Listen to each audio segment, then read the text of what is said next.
Justin, Julia Barreto at Gerald Anderson, hiwalay na. Usap-usapan ngayon sa ilang mga social media ang mga haka-hakang naghiwalay na rin ang celebrity couple na sina Gerald Anderson at Julia Barreto.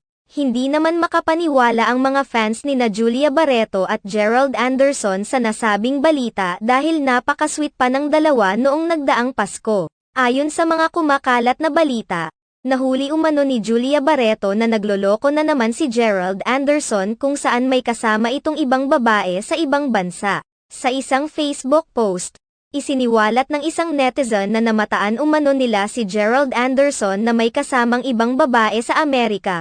Bukod pa rito, makikita umanong sweet sa isa't isa ang dalawa. Nakarating naman umano kay Julia Barreto ang nasabing balita na siyang labis na nasaktan dahil hindi pa pala nagbabago ang aktor at hanggang ngayon ay nambababae pa rin ito. Hindi naman lingid sa kaalaman ng lahat ang love life history ng aktor na si Gerald Anderson, kung saan ang isa sa pinaka naging kontrobersyal ay ang relasyon nito kay Bea Alonzo. Ayon sa naging pahayag ni Bea Alonzo noon patungkol sa nangyari sa kanila ni Gerald Anderson, bigla na lamang umano siyang hindi kinausap ng aktor. Noong una ay hindi umano niya alam kung ano ang totoong nangyari. Hindi umano naging fair sa kanya noon si Gerald Anderson dahil pinagmukha siya nitong tanga at hindi ito naging honest sa kanya na may iba na pala itong babae sa katauhan naman ni Julia Barreto.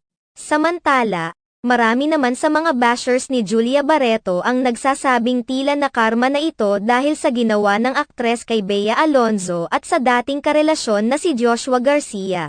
Sa kabilang banda, kailanman ay hindi inamin ni Julia Barreto na may nasagasaan siyang relasyon noon sa pagkikipagrelasyon kay Gerald Anderson dahil naniniwala siya na matagal nang naghiwalay ang dalawa bago siya pumasok sa eksena.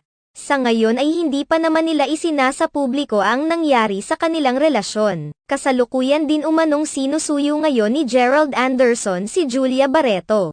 Samantala, nanawagan naman ang ilang mga fans ng dalawa na huwag pangunahan sina Julia Barreto at Gerald Anderson sa pagsisiwalat sa totoong nangyari sa kanilang relasyon dahil walang ibang mas may alam sa nangyari kundi sila lamang dalawa. Naniniwala rin ang iba pa nilang mga tagahanga na hindi pa nagkakahiwalay ang dalawa at mga maling impormasyon lamang ang mga kumakalat sa intensyong siraan ang aktor. Hindi rin naman ito ang unang pagkakataon na na-issue ang aktor at naibalitang naghiwalay na sina Julia Barreto at Gerald Anderson.